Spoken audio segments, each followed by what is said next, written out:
تے سانو گناواں دی دھپ ساڑ دیندی یا رسول اللہ جے تاڑی رحمت دا سایہ نہ ہوتا سانو گناواں دی دھپ ساڑ دیندی یا رسول اللہ جے تواڈی رحمت دا سایہ نہ ہوندا آئیے احباب بلا تاخیر و تمہید دعوت خطاب دے رہا ہوں پیر طریقت رہبر شریعت وارث علوم مصطفیٰ آل نبی اولاد علی پیر سید محمد طیب حسین شاہ صاحب گیلانی سجادہ نشین آستانہ عالیہ پیر سید جماعت علی شاہ صاحب رحمت اللہ علیہ آپ سے ملتمس ہوں کہ آپ اپنے روحانی وجدانی ایمانی بیان سے احباب کے قلوب کو منور فرمائیں گے آپ احباب ذرا محبت کے ساتھ نعروں میں استقبال کیجئے نعرہ تکبیر سید زادے کا استقبال ذرا پرزور نعروں میں کیجئے نعرہ تکبیر نعرہ رسالت نعرہ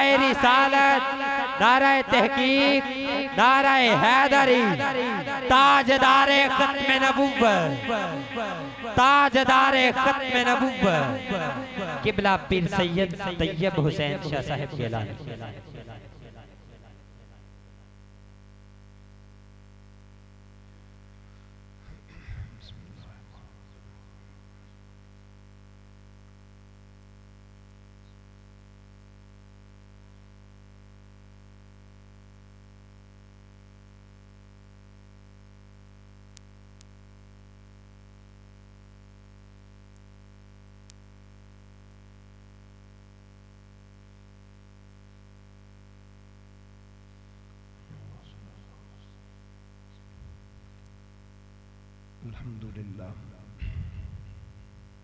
الحمد لله رب العالمين والعاقبة للمتقين الصلاة والسلام على سيد الأنبياء والمرسلين أما بعد فأعوذ بالله من الشيطان الرجيم بسم الله الرحمن الرحيم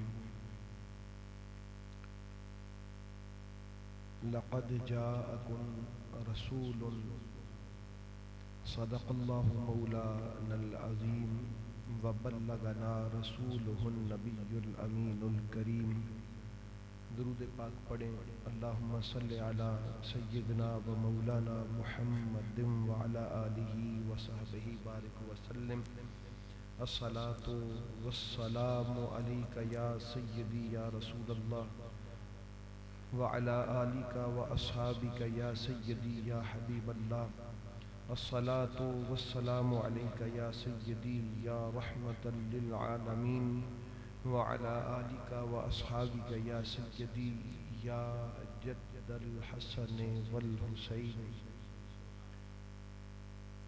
زیب و زینت مسند صدارت حضور پیر سید محمد سلیم شاہ صاحب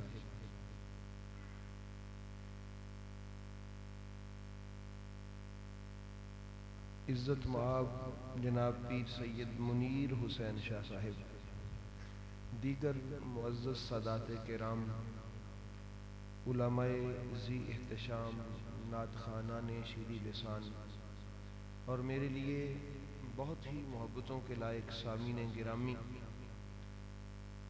اللہ رب العالمین کی بارگاہ میں التجا ہے کہ رب العالمین ہمیں اپنے محبوب کریم علیہ السلام کی اس نسبت سے ہمیشہ اسی طرح منسوب رکھے جس طرح اللہ نے یہ نسبت میرے محبوب کا امتی ہونے کی ہمیں عطا فرمائی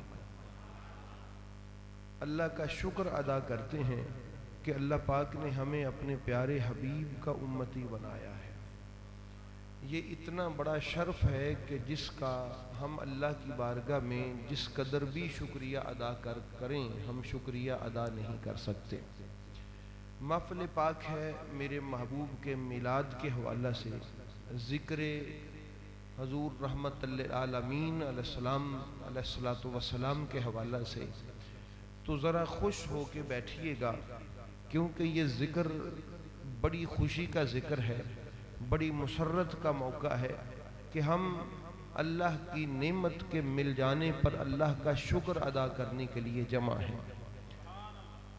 نسائی شریف میں حدیث پاک ہے کہ نبی کریم صلی اللہ علیہ وآلہ وسلم تشریف فرما ہے، جبریل امین حاضر خدمت ہو کے اللہ کا سلام عرض کرتے ہیں اور اللہ کی طرف سے یہ حکم پہنچاتے ہیں کہ اے میرے محبوب، فلاں حویلی میں آپ کے کچھ غلام اکٹھا بیٹھے ہوئے ہیں، جس طرح آپ یہ اکٹھے بیٹھے ہیں، ہم اکٹھے بیٹھے ہیں، اللہ فرشتوں میں ان کے بیٹھنے پر فخر فرما رہا ہے۔ فرشتوں میں فخر سے مراد کیا ہے؟ یعنی اللہ فرشتوں کو دکھا دکھا کے کہہ رہا ہے وہ سچ دے غلام ویکھنے جے، تو فرشتے عرض کرتے مولا دکھا، تو وہ اللہ پاک فرماتا ہے او میرے محبوب دے غلاماں ول ویکھو، کیسے شان والے وہ غلام ہیں، کیسی عظمت والے ہیں کہ جن پر اللہ فخر فرما رہا ہو۔ یہ فخر کی بات یہ ہے کہ دیکھیں کوئی آدمی ہے، اس کا بیٹا پورے گاؤں میں کسی ایسی پوزیشن پہ ہے، کسی ایسے عہدہ پہ ہے، کسی ایسے مقام پہ ہے کہ وہ پورے گاؤں میں فخر سے کہتا ہے دیکھا اللہ نے میرے بیٹے کو جو عزت عطا فرمائی۔ پتہ چلا کہ باقی لوگوں میں وہ اپنے بیٹے پر فخر اس لیے کر رہا ہے کہ جو اللہ نے شان اس کے بیٹے کو دی ہے وہ باقی لوگوں کے پاس نہیں ہے۔ تو اب آپ نے سمجھنا اس بات کو ہے کہ اللہ فرما رہا ہے کہ فرشتوں میں اپنے محبوب کے فلاں غلاموں پر فخر کر رہا ہوں۔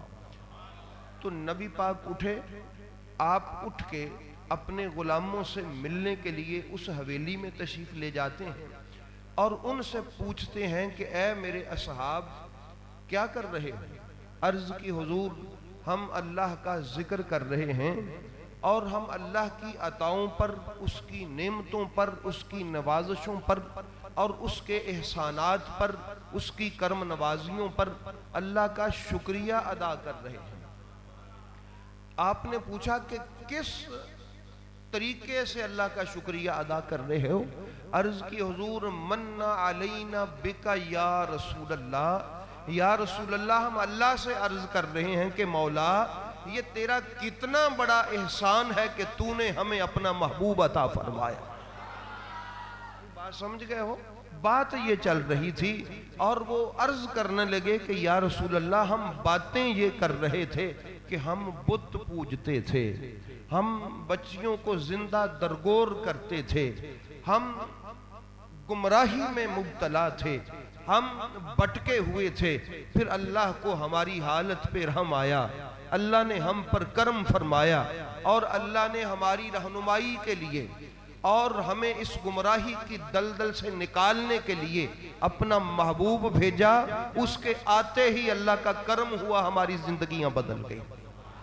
ہم یہ آپس میں بیٹھے گفتگو کر رہے ہیں تو نبی کریم صلی اللہ علیہ وآلہ وسلم نے فرمایا واقعتاً ہی یہ گفتگو چل رہی تھی؟ عرض کی حضور بالکل ایسے ہی چل رہی تھی۔ تو آپ نے فرمایا قسم کھاؤ۔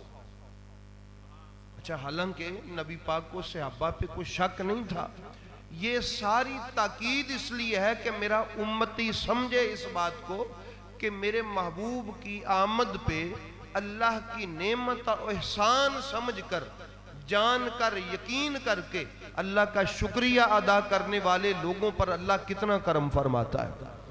صحابہ نے عرض کیا حضور بالکل ایسے ہی تھا، قسم ہے اس خالق دو عالم کی، خالق خلاق عالم کی کہ ہم یہی بات کر رہے تھے۔ تو فرمایا تمہیں مبارک ہو، اگر میرے آنے پر یوں ہی بیٹھے فکر کر رہے تھے تو اللہ بات کر رہے تھے تو اللہ فرشتوں میں تمہارے اوپر بھی فکر کر رہا ہے۔ تو آپ کو یہ بات سنانے کا مقصد کیا ہے؟ میں نے آپ کو یہ حدیث کیوں سنائی؟ مقصد کیا ہے اس کا حدیث پاک سنانے کا؟ کیا ویسے ہی سنا دی، کوئی کانوں کا چسکا ہے آپ سے سبحان اللہ سننے کے لیے یا داد لینے کے لیے؟ نہیں احباب گرامی، اس لیے سنائی تاکہ آپ کو اس بات کا احساس ہو اور یہ جان کر خوشی ہو کہ ہم جو یہاں آئے بیٹھے ہیں نا، اور اللہ کا شکریہ ادا کر رہے ہیں کہ مولا تیرا نبی نہ آیا ہوتا تو ہماری کیا حالت ہوتی. یہ کوئی عام بات نہیں ہے، یہ وہ بات ہے کہ ہم یہاں بیٹھے ہیں اور اللہ فرشتوں کی مجلس میں ہمارا ذکر کر کے کہہ رہا ہے کہ دیکھو میرے مصطفیٰ کے غلام کیسے شکریہ ادا کر رہے ہیں. یہ کوئی عام بیٹھک نہیں ہے، یہ کوئی عام نشست نہیں ہے، یہ بڑی خاص نشست ہے کہ جس کا ذکر ہم یہاں پر اگر بیٹھ کر کر رہے ہیں تو ہماری اس نشست کا ذکر آسمانوں میں رب العالمین کی بارگاہ میں بھی ہو رہا ہے. اور پھر صحابہ جیسا خلوص تو ہمارا نہیں ہے، ان جیسی محبت یا ان جیسا سسٹم تو ہمارے پاس نہیں ہے، لیکن ہم ان کی نقل تو کر سکتے ہیں. بھئی بات سمجھ گئے ہو؟ ان کی نقل تو کر سکتے ہیں. اس نقل میں بھی بڑا فائدہ ہے. یہ جو داڑھی ہے، یہ جو پگڑی ہے اور یہ جو سارا اسلامی سسٹم ہے، یہ کیا ہے؟ یہ بھی تو نقل ہے. ہم داڑھی رکھ کے اس بات کی کوشش کرتے ہیں کہ مولا ہم نے علماء سے سنا کہ میرے محبوب کی بھی داڑھی تھی، اب ویسی تو نہیں ہو سکتی، وہ تو تیری خاص تخلیق تھی.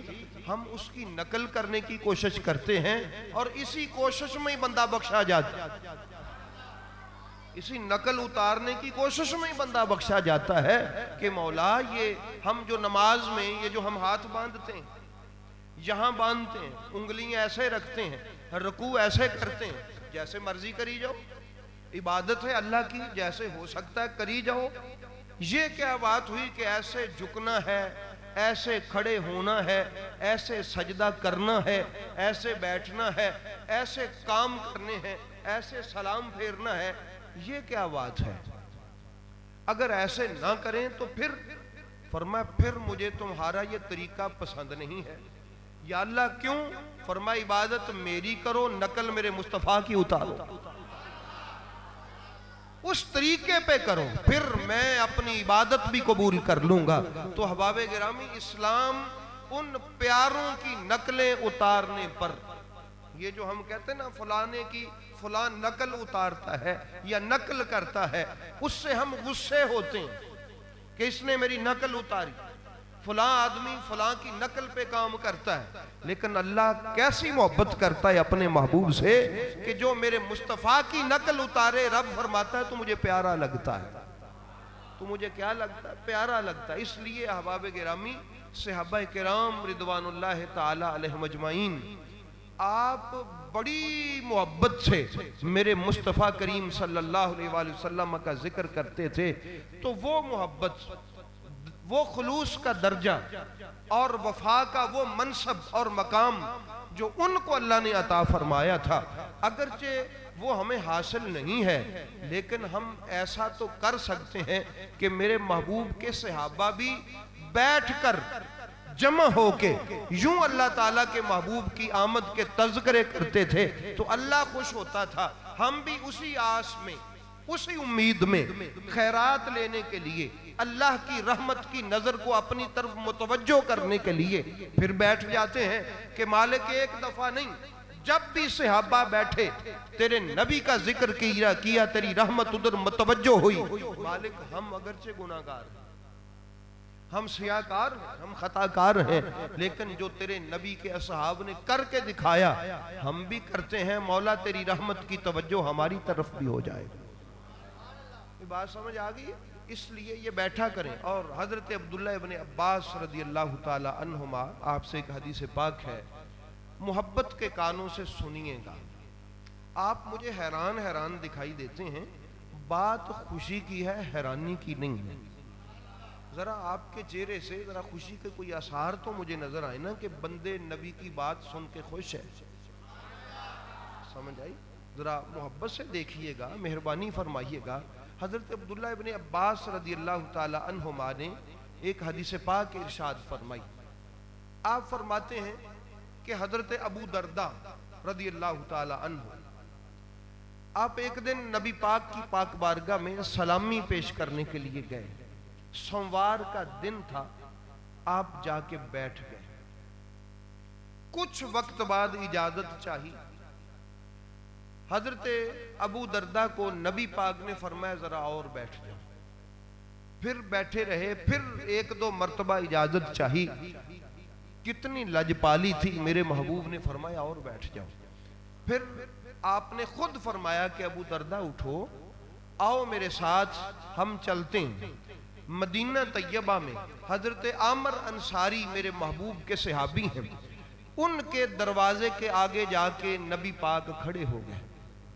آپ فرماتے ہیں سنتا کیا ہوں کہ حضرت عامر اپنی بیوی اور اپنے بچوں کو بٹھا کے کہہ رہے ہیں, آپ تو بہت زیادہ لوگ بیٹھے ہیں, شاید ہمارے دل میں یہ خیال آ جائے کہ پتہ نہیں ہمارا یہ بیٹھنا قبول ہے کہ نہیں, پتہ نہیں اللہ قبول بھی کرے گا کہ نہیں کرے گا. بھئی یہ تو مسجد ہے, یہ تو اللہ کا گھر ہے, آپ تو بہت سارے لوگ ہیں. اللہ کس پیمانے پر میلاد کی محفل کو قبول کرتا ہے وہ عرض کرنا, کس حد تک اللہ پاک کرم فرما دیتا ہے. حضرت عامر اپنی بیوی کو بٹھا کے کہتے ہیں کہ میرے محبوب پاک کا پاک نور اپنی ماں کی پاک جو ہے بطن اطہر میں جب منتقل ہوا تو وہ جمعے کی رات تھی, اور یوں آدم علیہ السلام سے سرکار سیدہ آمنہ پاک سلام اللہ تعالی علیہ تک سلسلہ اپنے بچوں کو بتا رہے تھے. اور فرمایا جب یہ نور آیا نا تو سوموار تھا. کیا تھا؟ سوموار تھا. یعنی آپ کے اور میرے نبی کے آنے کی باتیں کر رہے تھے. کر کہاں رہے تھے؟ اپنے گھر میں.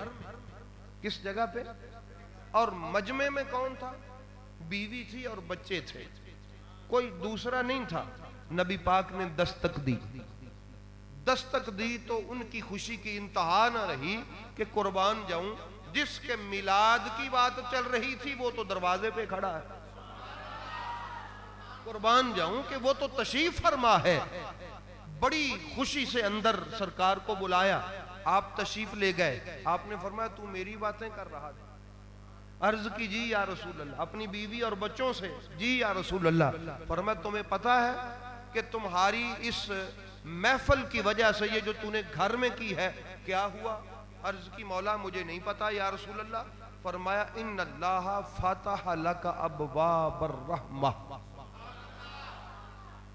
اللہ نے اس محفل کی برکت سے تیرے اوپر اپنی رحمتوں کے دروازے کھول دیے.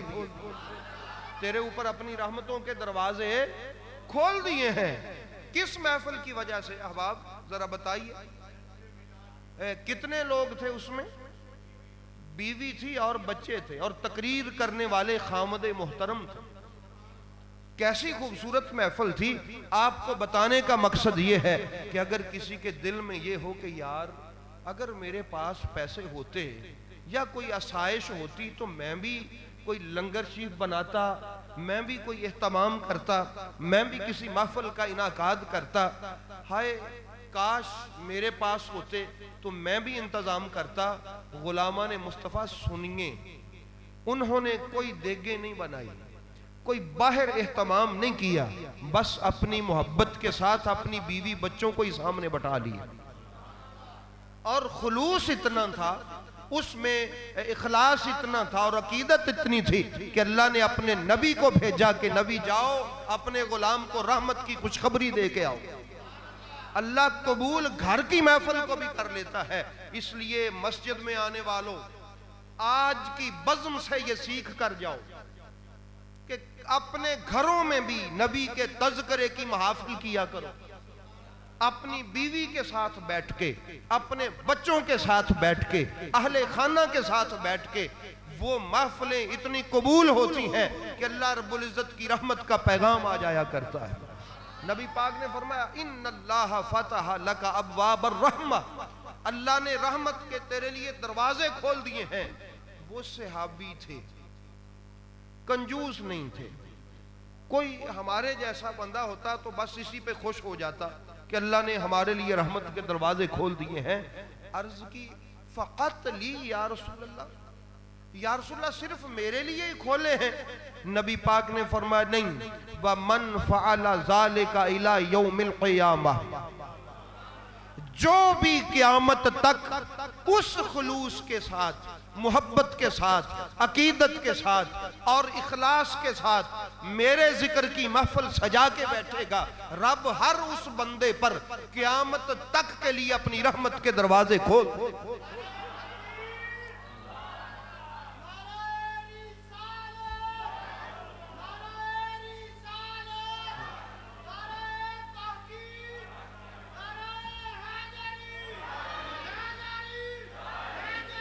اس لیے احباب گرامی یہ بات آپ یاد رکھیے گا اور اس کو بلا نہ دیجیے گا، یاد رکھ کے سنائیے گا۔ ہم بہت باتیں سنتے ہیں، اس کو بلا دیتے ہیں، وہ نقصان ہے۔ مزہ یہ ہے کہ آپ آئے ہیں تو کچھ لے کے جائیں، کچھ یاد رکھ کے جائیں۔ تو اس لیے میرے محبوب کریم صلی اللہ علیہ وآلہ وسلم کی یہ نسبتیں ہیں، اور میلاد شریف میں آ کے بیٹھنا یہ فضول نہیں ہے۔ مسجد میں تو کچھ وقت بیٹھنا بھی بڑی بات ہے۔ نبی رحمت صلی اللہ تعالی علیہ وآلہ وسلم نے فرمایا، اے میرے صحابہ سنو، تمہیں پتہ ہے مسجد میں بیٹھنے والے کو کتنا ثواب ہوتا ہے؟ آپ مسجد میں بیٹھے ہیں نا، شاہ صاحب نے محفل کا اہتمام کیا ہے، مسجد میں بیٹھے ہیں نا، آقا کریم نے فرمایا بتاؤں؟ عرض کی جی حضور بتائیے۔ فرمایا جس طرح کوئی شخص اپنے وقت کے پیغمبر کی مجلس میں بیٹھے اور اس کو اللہ اجر عطا فرمائے۔ اب چونکہ وہ مجلس پیغمبر کی تو ہے نہیں، مسجد میں کوئی محبت کے ساتھ آ کے بیٹھ جاتا ہے تو رب اس کو پیغمبر کی محفل میں بیٹھنے کا ثواب عطا فرماتا ہے۔ اور یہ تو بیٹھنا ہے فقط، اور اگر بیٹھ کے ذکر کرے تو کتنا ثواب ہے۔ اور میں ایک دوستوں کو حدیث پاک عرض کیا کرتا ہوں تاکہ آپ کو محفل میلاد میں آ کے کچھ مل جائے۔ سبحان اللہ کے اعتبار سے ہی میں دوستوں سے اکثر ہر جگہ پہ تقریباً عرض کرتا ہوں کہ یوسف علیہ السلام گندم تقسیم کر رہے ہیں، ایک نوجوان آتا ہے اپنے حصے کی گندم لے کے کھڑا ہو جاتا ہے، باقی لوگ آتے ہیں لے کے چلے جاتے ہیں۔ تو حضرت یوسف علیہ السلام نے اینڈ پہ اس سے پوچھا کہ سب چلے گئے تو کیوں کھڑا ہے؟ عرض کی یا نبی علیہ السلام میں آپ سے ایک بات عرض کرنا چاہتا ہوں، توجہ ہے متوجہ ہے؟ محبت سے ذرا دیکھیے گا، بڑے پیار سے ذرا نظر فرمائیے گا، مہربانی فرمائیے۔ مجھے اس چیز کا احساس نہ ہو کہ میں پتہ نہیں کچھ ایسے لوگوں میں آ کے بیٹھ گیا ہوں جن کو محبت کا احساس ہی نہیں ہے۔ وہ محبت کا احساس ہوتا ہے آپ کی آنکھوں سے اور چہرے کی شادمانی سے، ٹھیک ہے؟ اور اگر کوئی ناراضگی سے دیکھے تو بندہ فیل کرتا ہے کہ یار کو بڑے غصیلے سے لوگ ہیں، پتہ نہیں کیسے لوگوں میں ہوں۔ تو آپ تو بڑی محبت والے ہیں، ذرا توجہ کیجئے۔ یوسف علیہ السلام نے پوچھا کہ تو کیوں نہیں گیا؟ اس نے عرض کیا کہ اللہ کے نبی علیہ السلام آپ کو یاد ہے نا کہ آپ پر ایک مرتبہ الزام لگا تھا، ایک عورت نے الزام لگا دیا تھا۔ یوسف علیہ السلام نے فرمایا ہاں یاد ہے۔ آپ نے فرمایا تو یہ کیوں پوچھتا ہے؟ اس نے عرض کی یا نبی یوسف علیہ السلام میری ماں نے مجھے بتایا ہے کہ میں ہی وہ ہوں کہ جب بچہ تھا تو اللہ نے میری زبان پر آپ کی پاکی کا بیان کروایا تھا۔ اب جانتے ہیں نا کہ وہ چند دنوں کا بچہ بول پڑا تھا کہ یوسف پاک ہے، اس میں یہ عیب نہیں ہے، اس پر یہ اتہام ہے، الزام ہے۔ تو آپ نے فرمایا ہاں ہاں ایک معصوم بچے کی زبان پر اللہ نے میری پاکیزگی بیان کروائی تھی۔ اس نے کہا یا یوسف میں ہی وہ بچہ تھا۔ جب یوسف علیہ السلام نے اس کو دیکھا کہ یہ تھا تو بڑے خوش ہوئے، بڑا پیار کیا، اپنے ساتھ لے گئے، دسترخوان لگایا، اس کی مہمان نوازی کی، اس کے لیے کھانا رکھا اور اس سے محبت کی، شفقت کی، پیار کیا۔ وحی نازل ہو گئی۔ اللہ نے پوچھا یوسف باقی لوگوں سے تو نے یہ محبت نہیں کی، اس سے یہ الگ محبت کیوں کی؟ عرض کی مولا تو جانتا ہے کہ میں نے کیوں کی۔ چونکہ تیرا حکم ہے عرض کروں تو سن. میری عرض یہ ہے کہ یہ وہ تھا کہ جب بچہ تھا تو اس کی زبان پہ میری پاکی کا بیان آیا تھا, میرے بے عیب ہونے کا بیان آیا تھا, جس کی زبان سے میری بے عیبی کا اعلان ہوا.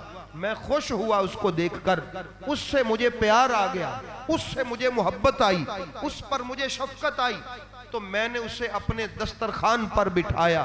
فرمایا پیارے یوسف ذرا بتا کہ جو تیری پاکی کا بیان کرے تجھے تو پیارا لگے, اور اگر کوئی میری پاکی کا بیان کرے تو مجھے کتنا پیارا لگے. یہ جو سبحان اللہ ہے یہ اللہ کی پاکی کا بیان ہے. اس کی پاکی کا بیان ہے, اللہ کی پاکیزگی کا بیان ہے. سبحان اللہ. تو فرمایا یوسف تیرا دسترخوان چھوٹا ہے, تیری دسترخوان پر خوان جو ہے, جو نعمتیں ہیں وہ محدود ہیں. میری رحمت کا دسترخوان بہت بڑا ہے. جو تیری پاکی بیان کرے تو اسے اپنے محدود دسترخوان پہ بٹھاتا ہے, جو میری پاکی بیان کرے میں اسے اپنی رحمت کے لامحدود دسترخوان سے عطا کروں گا.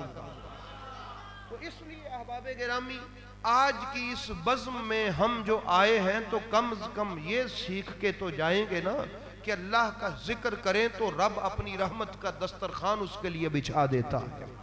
جو دنیا میں بھی اس کو نعمتیں ملتی ہیں اور آخرت کی نعمتوں کا تو حساب ہی نہیں ہے.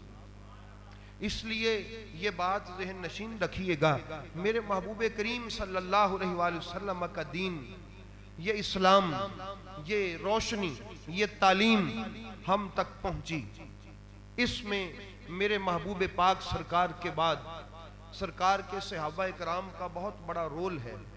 ان کی قربانیاں, ان کی جانثاریاں, ان کی جاں فشانیاں اور ان کی خدمتیں, ان کا ایثار, ان کا اخلاص, ان کا خلوص اسلام کے ساتھ, نبی اسلام کے ساتھ رہا, جس کی وجہ سے آج ہمیں اللہ نے کلمہ پڑھنے کی توفیق عطا فرمائی.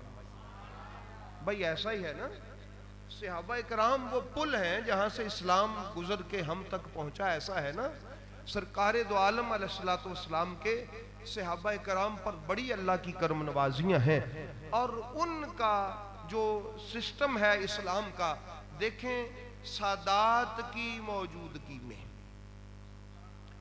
سیدوں کی موجودگی میں یہ بات مسجد میں عرض کر رہا ہوں. آج کل ایک پرابلم ہے, وہ پرابلم یہ ہے کہ اگر کوئی سید زادہ اپنے بڑوں کی بات کرے تو لوگ کہتے ہیں یہ سنی نہیں ہے. احباب گرامی سنیے, سنی کبھی محفل میں منبر لگا کر ایسا ہے کہ جو سنی نہ ہو وہ صحابہ کی عظمت کی بات کرے؟ وہ کیسا سنی ہوگا کہ جو صحابہ کرام کی عظمت کا بھی بیان کرتا ہے اور اہل بیت اطہار کی پاکیزگی و طہارت کا بھی بیان کرتا ہے. سنیے, آئیے میں آپ کو بتاتا ہوں, اصل میں لوگ سمجھے نہیں کہ حقیقت کیا ہے.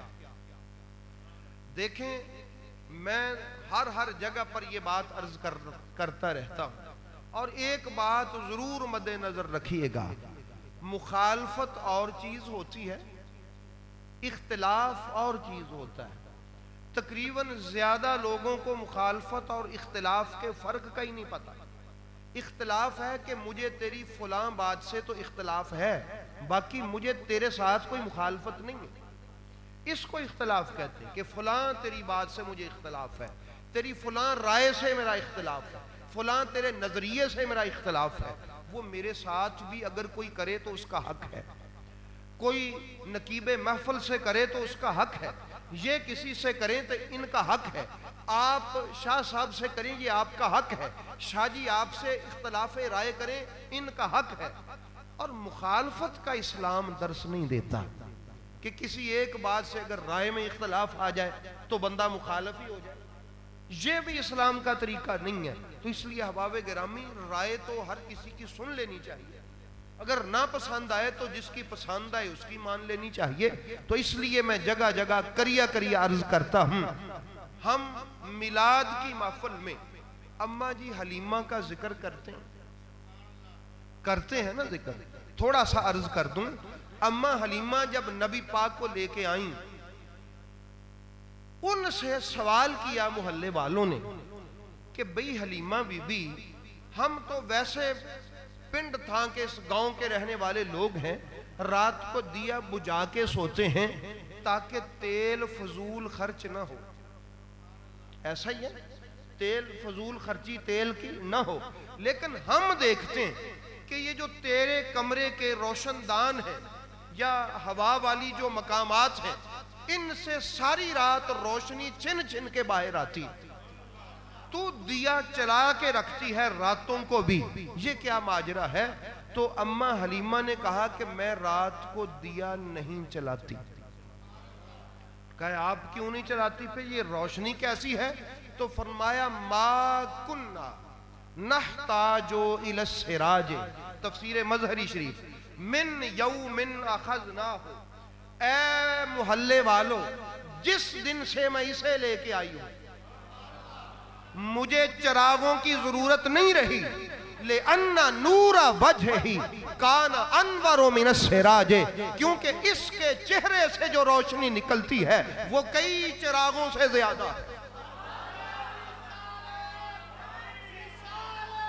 یا رسول اللہ، یا رسول اللہ. اس لیے احباب گرامی فرمایا کئی چراغوں سے زیادہ ہے، مجھے روشنی کی ضرورت ہی نہیں ہے. میں جب کوئی چیز کسی جگہ سے رات کو تلاش کرنا چاہوں تو اس سونے کو اٹھاتی ہوں، کمرے میں لے جاتی ہوں، کمرہ روشن ہو جاتا. یہ بی بی حلیمہ کی بات ہے نا. اور انہوں نے بتایا کہ جب میں اس کو لے کے نکلتی ہوں تو اس کے سر پہ بادل سایہ کرتا ہے، اور جس جگہ پہ یہ قدم رکھتا ہے اس جگہ پہ سبزہ اگتا ہے. وہ کسی نے کہا تو دنیا داری میں ہی تھا شاید کسی کے لیے، لیکن بات میرے محبوب کریم کے لیے ہے یہ کہ جتھے ماہی پب تردا اتھے اگدا سرودا بوٹا.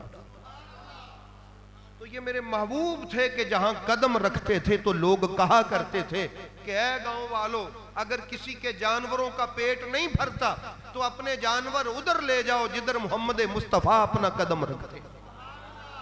تو اس لیے احباب گرامی ہم اماں جی حلیمہ کی باتیں کرتے ہیں اور ہمیں یاد ہے اماں جی حلیمہ کا تعارف ہے. آپ احباب کو پتہ ہے نا اماں حلیمہ نبی پاک کی دائی تھی، پتہ ہے نا سب؟ کیوں بھئی چھوٹے چھوٹے بچوں کو بھی پتہ ہے. اماں حلیمہ نبی پاک کی کیا تھی؟ دائیہ تھی. انہوں نے سرکار کی خدمت کی تھی، نبی پاک کی کچھ انہوں نے نوکری کی تھی، تو اس نوکری نے اماں جی حلیمہ کو زندہ کر دیا. پتہ نہیں 1500 سال سے کتنی عورتیں آئی ہیں لیکن ان کا نام کوئی نہیں جانتا. اور آج آپ پورے محلے میں دستک دے کے دروازے سے پوچھیں گھر والوں اماں حلیمہ کون تھی تو چھوٹا بچہ بھی بتائے گا نبی کی دائی تھی. بڑوں کو تو چھوڑیں، بچے بھی بتائیں گے کہ نبی کی دائی تھی. تو یہ 1500 سال ہونے کو ہیں تو یہ نام زندہ کیوں ہے؟ پتہ چلا جو اس سونے سے منسوب ہو جاتا ہے رب اس کو ہمیشہ کے لیے زندگی عطا فرما دیتا ہے. تو یہ بات بھی منسوب ہے، یہ ذہن میں رکھیے گا احباب گرامی. مگر یہ بھی تو زیادتی ہے، یہ بھی تو ناانصافی ہے، یہ بھی تو ڈنڈی ہے. میرے لیے اگر میں اپنی بات کرتا ہوں کہ یہ میری طرف سے ناانصافی ہوگی، یہ ڈنڈی ہوگی، یہ ظلم ہوگا کہ 4 سال اماں حلیمہ نے نبی پاک سرکار کی خدمت کی. ان کو تو بچہ بچہ جانے، ان کا تعارف تو چھوٹوں سے لے کر بڑوں تک سب کو ہو. 42 برس 42 سال مولا علی کے والد ماجد، حسنین کریمین کے دادا جان، سیدہ زہرا کے سسر پاک حضرت ابو طالب سرکار 42 برس میرے نبی کی خدمت کی. ان کا ذکر بھی میلاد کا حصہ ہے، ان کا ذکر بھی میلاد کا حصہ ہے. اگر 4 سال نبی کی خدمت کرنے والی اماں حلیمہ کا ذکر نبی کے محفل میلاد کا حصہ ہے تو 42 برس اپنی خدمت کا جذبے کے ساتھ اہتمام کرنے والے مولا علی کے والد گرامی حضرت حسن و حسین کے دادا جان، انہوں نے 42 برس میرے نبی کی خدمت کی. اور خدمت بھی عام نہیں کی، خدمت بھی ایسے کی کہ آسمان کی آنکھ نے ایسا خدمت گزار بھی کبھی نہیں دیکھا. اپنے بچوں کو تیار کرتے ہیں کہ بیٹا علی محمد پر قربان ہو جا. یہ جو مولا علی علیہ السلام تھے، آپ کبھی نبی پاک کے بستر پہ سو گئے تھے، یہ تربیت تھی ان کے والد ماجد کی، اور وہ شکر کرتے تھے کہ مولا مجھے یہ تربیت ملی ہے. اس لیے احباب گرامی، آپ جانتے نہیں ہیں تو سن لیں، پتہ نہیں ہے تو یاد کر لیں. اگر کسی نے نہیں بتایا تو اب سن لیں، اگر بتایا ہے تو ذرا تازہ کر لیں، تازہ کر لیں. کفار آتے ہیں، آ کے حضرت ابو طالب کے دروازے پہ دستک دیتے ہیں. حضرت ابو طالب پوچھتے ہیں کہ آئیے بتاؤ کیا مسئلہ، تیرا یہ جو بتیجا ہے نا محمد صلی اللہ علیہ وآلہ وسلم، یہ ہمارے خداؤں کو نا برا بلا کہتا ہے، ان کی برائیاں کرتا ہے، ان کے بارے میں یہ باتیں بناتا ہے، ہمیں اس کا یہ رویہ منظور نہیں ہے، اس کو سمجھاؤ کہ یہ اس طریقے سے باز آ جائے. حضرت ابو طالب نے نبی پاک کو بلایا، بلا کے کہا کہ بیٹا محمد، یہ برادری والے آئے ہیں اور یہ کہہ رہے ہیں کہ محمد صلی اللہ علیہ وآلہ وسلم ہمارے خداؤں کو برا کہتے ہیں. یہ کہتا ہے کہ یہ تو تمہاری کوئی مدد نہیں کر سکتے، یہ تو دھوپ سے سائے میں نہیں جا سکتے، یہ تمہاری بات نہیں سن سکتے، تمہارے کام نہیں آ سکتے، تم ان کی پوجا کیوں کرتے ہو؟ ایک اللہ کی پوجا کرو. تو اے محمد ان کی بات سنیے. تو آگے سے نبی پاک نے جواب دیا تھا کہ چچا جان، اگر میرے ایک ہاتھ پہ سورج کا دہکتا ہوا ٹکڑا رکھ دیا جائے یا سورج رکھ دیا جائے اور دوسرے پہ چاند رکھ دیا جائے، میں اس پیغام کو دینے سے باز نہیں آؤں گا. میں کہتا رہوں گا قولو لا الہ الا اللہ تفلحو، اللہ کے ایک ہونے کا اعلان کرو فلاح پا جاؤ. تو یہ اللہ اکبر.